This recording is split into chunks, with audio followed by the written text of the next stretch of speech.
Ďakujem ti, tati, že keď niečo pokazím, tak to rýchlo opravíš. Ja ďakujem za to, že pri nás varíš a keď to nás trošku čapneš. Ja ďakujem za to, že pri nás zarábaš peniaze. Ja ďakujem za to, že ma ľúbiš.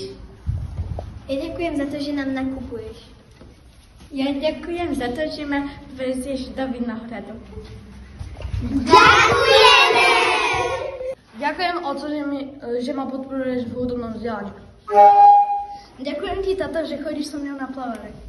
Ďakujem ti, tato, že ma učíš o prírode. Ďakujem ti, ocko, že ma učíš o Pánu Bohu. Ďakujeme ti, ocko, že môžeme s tebou cestovať. Ďakujem ti, ocko, že chodíš so mnou hrať futbal. Ďakujem ti, tata, že mňa podporuješ vo futbale. Ďakujem ti, tata, že ma bereš do roboty kovákom. Ďakujeme! Ďakujem ti, tata, že sa chodíš so mnou bicyklovať.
Plakali sme vtedy spolu, bola to krásna chvíľa. Či pamätáš, Osko, keď som bola malá, pritúlil si ma do náručia, keď som sa v noci bála.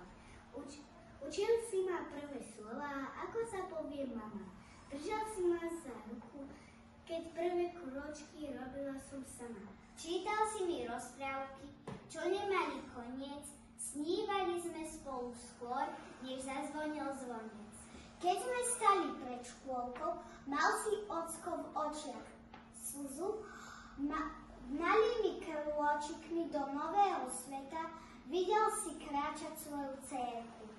Dnes už bežím do školy, už nie som malé decko, s hrdosťou dcery vravím, toto je môj otecko. Ocko možno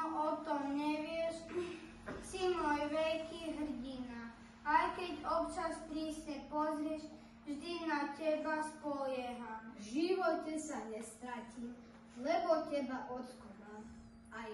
A hoci občas pochybím, viem, že nikdy nie som sám. Sme radi, že ťa máme, hoci všetko najlepšie ku dňu otcov. Jedine tvoje rúk na svete si zaslúžia, aby si ich boskala. Otcové ruky, ktoré na tebe pracovali, a ruky matkine, ktoré ťa vychovali. Tati, možno o tom nevieš, ty môj veľký hrdina, aj keď občas prísne pozrieš, vždy na teba spolieham. V živote sa nestratím, lebo teba, tati, mám. A hoci občas pochybím, viem, že nikdy nie som To je sám. otec, ten, kto bude pri tebe vždy stáť. Ten, kto ma vždy podrží. Ten, kto ti vždy ponúkne objatie. Ten, kto ťa veľmi ľúbi. Ten, kto zo mňa robí chlapa. Čave z otcu, zasekli sme sa v zákopči, pamätáš? Tati, a potom sa nám pokazilo auto. Tati, keď Tomáš zobral tú tili papričku v Chorvátsku, to nám vypalilo hubu. Oco, pamätáš si na ten rýchly tobogán? To bol extrém. Tati, a pamätáš na toho tučného mravca v aute? Fuj. Zasekla som sa na kúpalisku. A kto ma našiel? A keď spadlo na mňa kladivo. Tati! Ten zážitok vojny bol fakt super. Náš spoločný jazd na motorke sú fajn. Tati, pamätáš na tú divokú jazdu? Na tobogane, to bolo super. Ďakujem ti, si splnil všetky moje sny. Papa, si pre mňa veľmi dôležitý. Za všetko vám ďakujeme!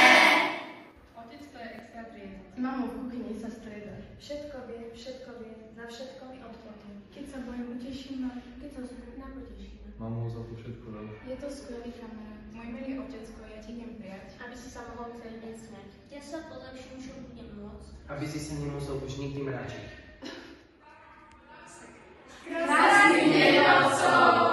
Milán Rufus, nedeľná modlitba za otcové ruky. Otcové ruky na večernom stole, také sú veľké ako taniere. O chvíľu pôjde preč kúpiť chlieb za mozole, iba čo doje zvyšky večere. Keď mi tie ruky na sobotu vráti, budeme znova sedieť za stolom a moja dlan sa v jeho stratí. Ako by jej tam ani nebolo. A ja viem, Veru, čo sa možno stane, že vyhrkne mi slza na líčko. Moja dlaň bude hniezdiť jeho dlane, ako ružové vtačie vajíčko. Možno aj usnem hlavkou na tej lúke a bude sa mi Bože sladko spať. Ako by som spal na nebeskej lúke a ničoho sa nebudem už bať.